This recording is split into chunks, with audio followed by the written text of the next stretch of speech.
மணப்பாறை பால் உற்பத்தியாளர்கள் கூட்டுறவு சங்கம் தனது அங்கத்தினர்களுக்கு 1,61,73,675 ரூபாயை போனஸ் தொகையாக வழங்கி சாதனை படைத்துள்ளது.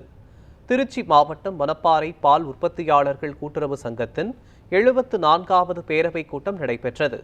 இதில் சிறப்பு அழைப்பாளராக கூட்டுறவுத்துறை துணை பதிவாளர் நாகராஜ் சிவகுமார் பங்கேற்றார்.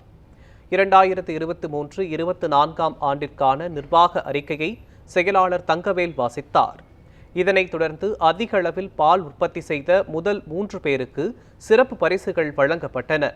45,600 லிட்டர் பால் உற்பத்தி செய்து 96,700 ரூபாய் போனஸ் பெற்று முதலிடம் பிடித்த பொத்தமேட்டுப்பட்டி சகாய சாந்திக்கு 1 கிராம் தங்க நாணயமும் 29,400 லிட்டர் பால் உற்பத்தி செய்து 62,300 ரூபாய் போனஸ் பெற்று 2ஆம் இடத்தை பெற்று இளமுருகனுக்கு ரிமோட் மின் விசிறியும் 19,300 லிட்டர் பால் உற்பத்தி செய்து 41,000 ரூபாய் போனஸ் பெற்று 3ஆம் இடம் பிடித்த இனாம் ரெட்டியப்பட்டி ராமசாமிக்கு மின் விசிறியும் சிறப்பு பரிசாக வழங்கப்பட்டது.